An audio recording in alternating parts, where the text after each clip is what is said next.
aujourd'hui, j'ai la chance d'accueillir Emmanuel Prunier à travers un thème qui me tient particulièrement à cœur, c'est Oser vivre la vie de ses rêves. Alors, bonjour Emmanuel. Bonjour Fanny. Alors, écoute, il y a maintenant quelques mois de ça, je t'ai eu en ligne l'idée de ce principe d'interview, c'est-à-dire que chaque personne que j'ai interviewée, elle m'a choisi le prochain invité. Et en fait, c'est Robert qui t'a choisi pour être mon invité du jour. Et notre première mise en relation, on s'est eu au téléphone, je t'ai appelé et je me souviens, tu m'as dit, écoute Fanny, on commence à se présenter, à un peu se raconter qui on est finalement. Et tu me dis, écoute Fanny, moi je suis une femme ordinaire qui a voulu vivre une vie extraordinaire. Et ça, je me suis dit, ouais, ça m'a vraiment marqué, j'ai trouvé ça chouette. Et j'aimerais bien qu'aujourd'hui, tu me dises, c'est quoi cette vie extraordinaire et qu'est-ce que tu es en train de mettre en place concrètement dans ton quotidien. Si tu pourrais nous partager ça pour te présenter finalement. Ben oui, avec grand plaisir. Déjà Fanny, merci de m'avoir invitée, merci de m'avoir contactée. J'adore ton projet et ton projet de vidéo. C'est exactement ça. En fait, moi, je suis une femme ordinaire, comme toi, comme tous ceux qui vont regarder finalement cette vidéo. Mais toute ma vie, j'ai rêvé à l'extraordinaire. Et aujourd'hui, j'ai la chance de le vivre. Et je le vis à travers la simplicité. D'accord. C'est fou, mais j'ai toujours rêvé, par exemple, je te donne juste un exemple. Aujourd'hui, je vis en Espagne, à Valencia. Et la première fois que j'ai eu cet appel vers l'Espagne, c'était en 2002 à la sortie du film L'Auberge espagnole. À D'accord. l'époque, j'avais 19 ans et, euh, et j'avais envie de vivre cette expérience, de les vivre un an en Espagne, mais mon cursus et mon parcours scolaire faisaient qu'il n'y avait pas de programme d'Erasmus ou de stage à l'étranger prévu. Donc, je me suis un peu abandonnée là-dedans en disant, bon, voilà, c'est tout, c'est pas pour moi. Puis après, je suis rentrée, voilà, j'ai suivi mon parcours pro, qui a suivi mes études, etc. Et j'ai un peu étouffé ça, un peu oublié. Mais la vie est tellement bien faite qu'il y a 2 ans, elle m'a rattrapée. En tout cas, l'Espagne m'a rattrapée.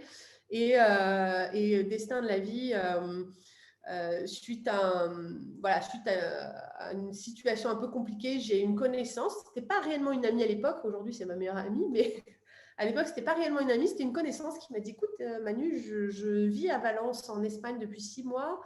Est-ce que ça te dit de venir passer quelques jours de vacances? Ça te fera du bien, vu ta situation et tout. Ça pourra peut-être te faire du bien. Je lui dis, ah oui, vas-y, banco. Puis il y a 2 ans, je cherchais à poser mes valises parce que ça faisait 2 ans que j'étais digital nomade, ou comme j'aime bien dire, moi, sans domicile fixe. Je vivais à gauche, à droite, 3 mois au Québec, 4 mois à Lyon, 5 mois à Lille. Enfin voilà, j'ai un peu vivoté comme ça. Et donc, je lui dis, OK, vas-y, banco. Et je cherchais où poser mes valises. Mais tu sais, l'intuition ne venait pas. Est-ce que je m'arrête? Est-ce que je vais poser à Lyon? Est-ce que je vais me poser à Toulouse ou à Bordeaux? Bon, j'avais déjà l'appel du soleil quand même. Mais, Oui, tu vois? c'est vrai. Mais tu sais, c'était pas genre... c'était pas évident. Et donc, je vais passer ces 10 jours de vacances à Valencia. Et j'y suis jamais repartie. D'accord. J'y ai posé mes valises. Voilà, la vie était super bien faite. À cette époque-là, mon ami, dans une situation aussi compliquée, son mari, qui est turc, était reparti faire des circuits de guide touristique, puisqu'il est guide touristique en Turquie. Il était reparti pour 5 mois pour faire un peu de sous. Et donc, du coup, elle était toute seule avec ses 2 enfants à Valence, dans une grande maison. Et donc, vas-y, elle m'a dit, t'as vu, j'ai une chambre, tu peux rester, etc. Et en fait, pour moi, ça s'est fait de manière ordinaire, simple. J'avais pas un budget pour déménager en Espagne comme je pensais devoir l'avoir. J'avais pas de l'argent ou du succès ou machin. Mais par contre, depuis 2019, je vis en Espagne. Ouais, ça c'est fait quoi. Et ça s'est fait de manière ordinaire, mais de cette vie extraordinaire que je suis en train de vivre. Et en fait, toute ma vie est comme ça. D'accord. Et est-ce que tu as envie de nous partager justement, quand tu dis toute notre vie est comme ça, à travers, je sais que donc tu es la partenaire de Robert Savoie, est-ce que tu as Oui. envie de nous parler justement de tes activités, de ton quotidien aussi de ce côté-là? Écoute, alors figure-toi que quand on s'est rencontrés, effectivement, c'était quand même il y a un an, je le Ouais, ouais. précise. Pourquoi? Parce qu'en fait, on s'est rencontrés avant Covid et donc c'était mon activité principale, mon partenariat D'accord. avec Robert, qui désirait se développer en Europe, développer ses Mhm. conférences et Mhm. retraites ateliers. Sauf qu'avec le Covid de 2020, eh bien, il a revu, lui, son positionnement aussi pour développer ses activités autrement, puisque ne pouvant pas venir en France, Bien nous ne sûr. pouvons pas développer ces activités-là. Notre partenariat n'avait plus lieu d'être, si tu Mhm. veux. Puisque moi, mon rôle, c'est développement des retraites ateliers et tournées de Robert en Europe.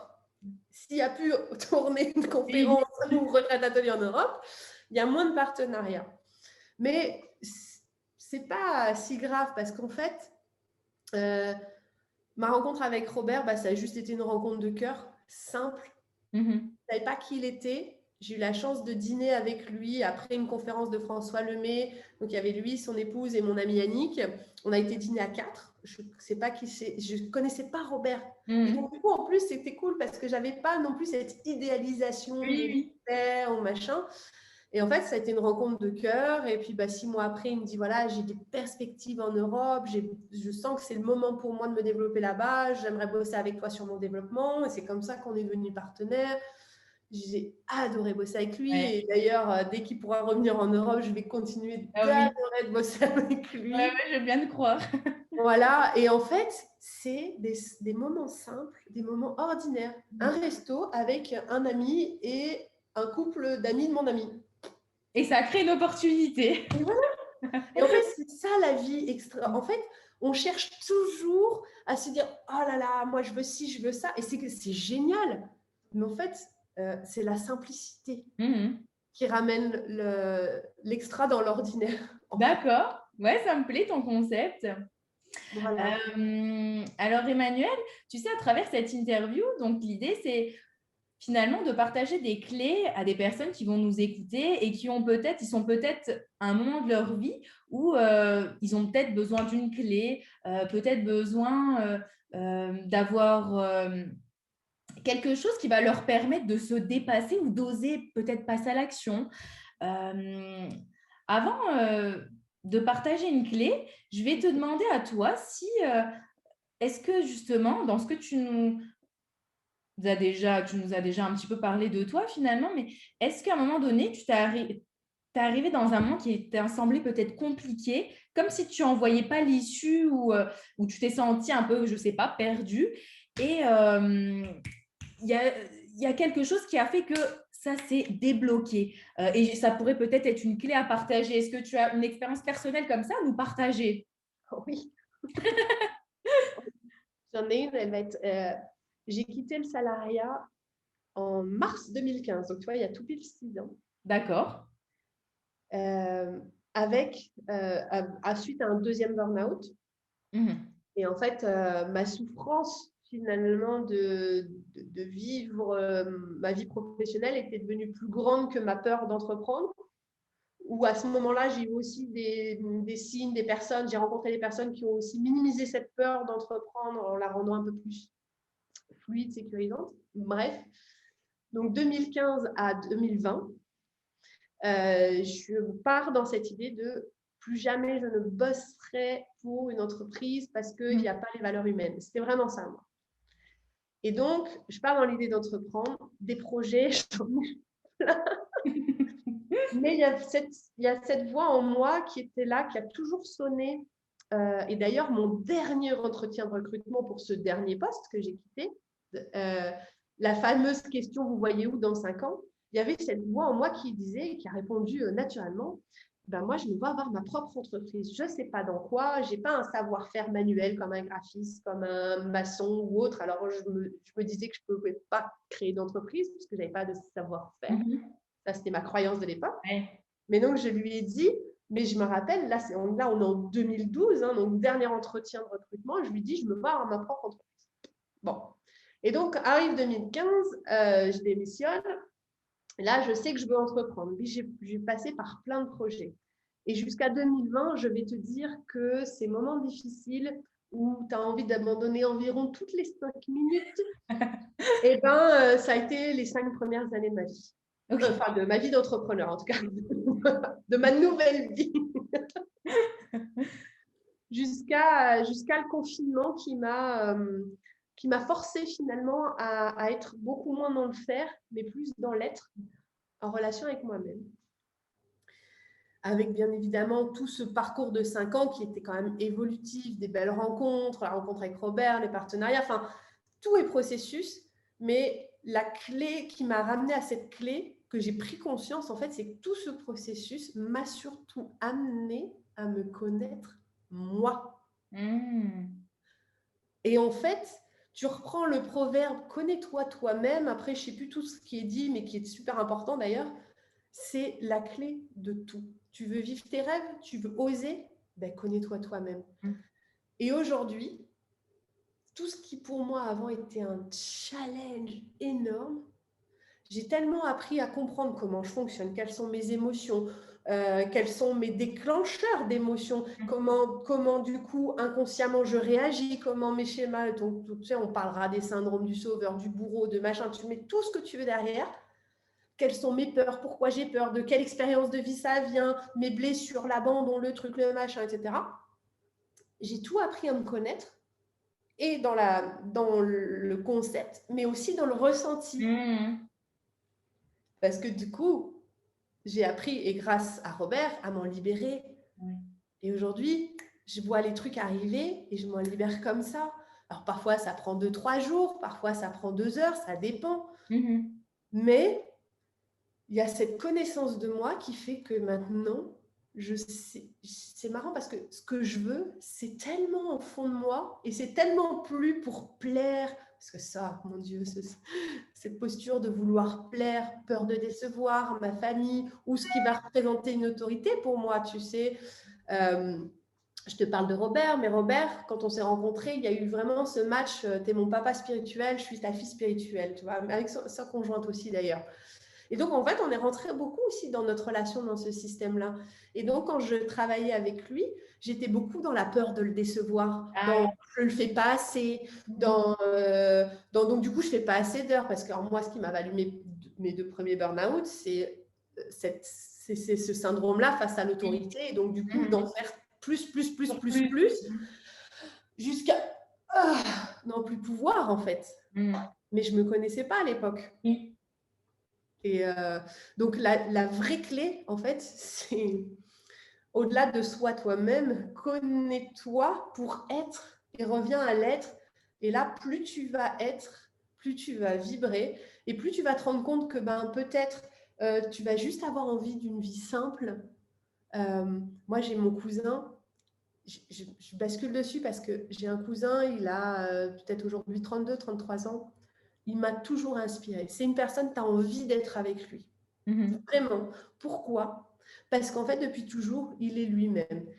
Il a fait des études en communication, comme il a fait des études en plomberie, mais génie industriel, pas génie industriel, mais tu sais, pas des hautes études. On parle de BEP, CAP, BTS, enfin vraiment, ce mec travaille en mairie. Et moi, j'avais toujours dit, mais Flo, tu devrais créer ton entreprise de travaux, machin, tu cartonnerais.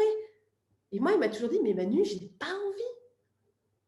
Moi, j'ai pas envie. J'aime bien mon boulot à la mairie, comme ça, je fais mon taf, et il le fait super bien d'ailleurs, parce que du coup, il fait ce qu'il aime.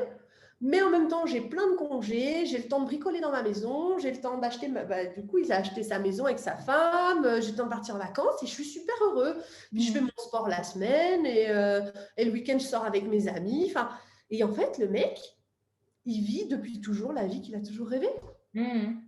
Et ça, j'ai trouvé ça tellement inspirant. Oui.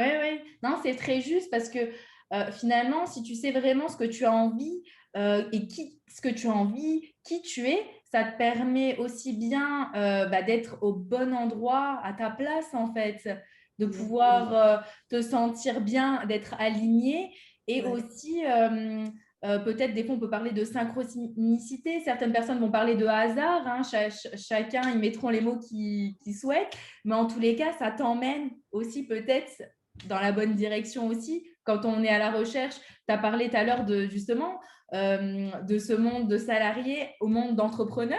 Donc, peut-être qu'il y aura aussi des personnes qui vont regarder, qui seront dans cette perspective de changer. Et c'est vrai que des fois, tu as envie d'aller dans le monde là, mais tu ne sais pas quoi, comment. Et si tu apprends à te connaître, à savoir qui tu es et ce que tu aimes, ce que tu ressens, toutes ces choses-là, ça va t'aiguiller aussi dans la bonne direction.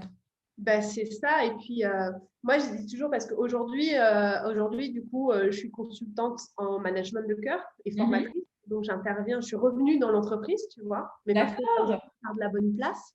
Ouais. Et parce que je pense que c'est à travers les managers qu'on pourra réharmoniser et réhumaniser le monde de l'entreprise. Et en fait, ce qui est vraiment important, c'est de savoir pourquoi. Mais en fait, le problème, c'est que tant que tu ne sais pas qui tu es, tu ne sais pas réellement pourquoi tu veux être entrepreneur ou pas être entrepreneur d'ailleurs. Parce qu'en fait, il n'y a pas de meilleur choix Il y a un choix qui est bon pour toi, en fait. Voilà. Ouais. Et c'est ça. Et moi, je sais qu'au fond de moi, j'ai toujours eu cette aspiration à être entrepreneur. Mais ma liberté, elle n'est pas parce que je suis entrepreneur. Ma liberté, elle est parce que je m'aime. Et là, tu n'imagines même pas les synchronicités dont tu parlais qui arrivent. Et pourtant, je vis de plus en plus le moment présent. Oui, j'ai des objectifs, mais c'est des objectifs bizarrement qui viennent encore une fois de mes tripes, qui viennent de me dire, bah, ok, là, ça, c'est le bon objectif. Ça, non, ça, tu mets un objectif, mais là, c'est parce que tu es dans ton manque, dans ta peur du manque, dans machin. Ah, ça, cet objectif, il est beaucoup plus simple. Et en fait, du coup, une fois qu'il est posé, ben, j'ai confiance. Alors, entendons-nous bien, la loi de l'attraction où j'ai confiance que ça va arriver, c'est que, évidemment, que je pose des actions pour. Bien sûr. Mais c'est des actions dans le moment présent, avec l'énergie qui est là, qui me fait vibrer. Et j'ai la chance maintenant de pouvoir dire aujourd'hui que je ne travaille plus. Non, mais c'est vrai. Je ne travaille plus. J'ai mis en place un outil pour voir, pas valoriser mes heures, mais voir un petit peu, ok, je travaille sur ci ou je fais des choses sur ça, sur ci pour tel client, pour tel partenaire ou pour mon administratif ou pour mon équipe, etc. Donc, ce qui me permet, moi, d'avoir une clarté de comment je gère mon temps. En fait, c'est pas tellement pour valoriser mon temps, c'est pour gérer mon temps et savoir un peu comment je le gère. Mais je me suis perdue toute seule dans mes idées. Mais je mets ça en pratique. Mais oui, c'est ça. En fait, mais en fait, je vis tout dans le moment présent. Et en fait, j'ai jamais l'impression de travailler. Et voilà, c'était ça ton point de vue. Non, mais c'est ça.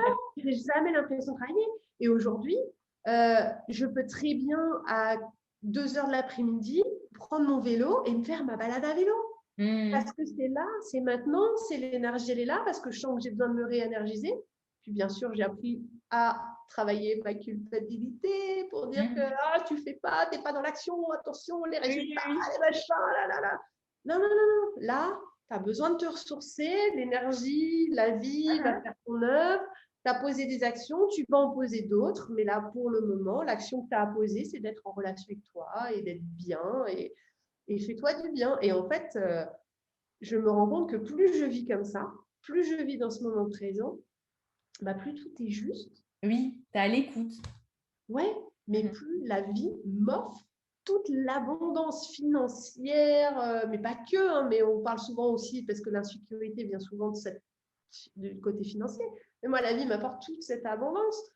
Et j'ai un toit, je vis en Espagne où j'ai toujours rêvé de vivre, dans mon chez-moi que j'adore. Comme on en échange un petit peu tout à l'heure, moi aujourd'hui, j'aime tellement être chez moi que j'ai plus envie de voyager, que quand les gens ils me disent oui, viens me voir en Suisse, viens me voir au Québec, non, toi viens. Toi tu viens me voir en Espagne, j'ai plus envie de bouger. J'aime bien voir des gens, mais... Et en fait, je me rends compte que c'est ça le bonheur. C'est la bonne heure. Chouette. C'est la bonne heure, c'est maintenant, c'est ici. J'ai tellement passé, là aujourd'hui j'ai 38 ans, j'ai tellement passé les 37 premières années de ma vie sur ce que j'appelle la ligne de souffrance. Tu sais, la ligne c'est infini, la ligne infinie de souffrance entre le passé et le futur, les objectifs, le passé, l'histoire de vie, les objectifs, machin. qu'aujourd'hui, j'ai la chance de toucher au point éternel du moment présent. Et ça fait du bien. Et il n'y a pas de règle. Mhm. Il n'y a pas une manière de l'atteindre. Si ce n'est que peut-être juste la clé de connais-toi toi-même pour savoir ce que tu veux vraiment et ne fais que ce que tu aimes. Moi, tout ce qui me fait chier, et j'aime bien le dire, je sais que je suis un peu vulgaire, mais tout ce qui me fait chier, je le délègue à des gens qui aiment faire ça. Mhm. Et aujourd'hui, j'ai une équipe de 8 personnes, on co-créé des projets de dingue parce que eux, ils aiment faire des choses qui me font chier, puis moi, je fais des choses que c'est pas leur truc, et on danse comme ça, c'est juste magique. Ah, je trouve ça super, Emmanuel. Et je trouve que pour clôturer cette interview, bah, c'est chouette. Tu nous as parlé de toi, un bout de ta vie en tous les cas. Tu nous as partagé des clés qui étaient très intéressantes. Et donc, j'étais vraiment ravie de t'accueillir. Alors, comme tu le sais, tu vas inviter la prochaine personne et je te laisse me l'annoncer et l'annoncer à tout le monde. Alors, moi, la personne que je te propose d'inviter, qui est une femme extraordinaire, qui m'inspire vraiment beaucoup aussi dans tout l'être qu'elle est, l'énergie qu'elle met. Et d'ailleurs, elle fait partie de ces femmes qui m'ont inspirée à revenir à moi-même. Tellement je vois que ce qu'elle fait la fait vibrer. C'est Valérie Brière. Ok, super. Bah, j'ai hâte. Je te remercie, hâte de l'accueillir. Je te dis en tous les cas encore un grand merci d'avoir accepté cette interview, de nous proposer Valérie Brière pour la prochaine interview. Je te dis à bientôt et je vous dis tous aussi également à bientôt pour la prochaine interview sur le thème Osez vivre la vie de vos rêves. Ciao, Merci. ciao, à très bientôt. Merci. Bye bye.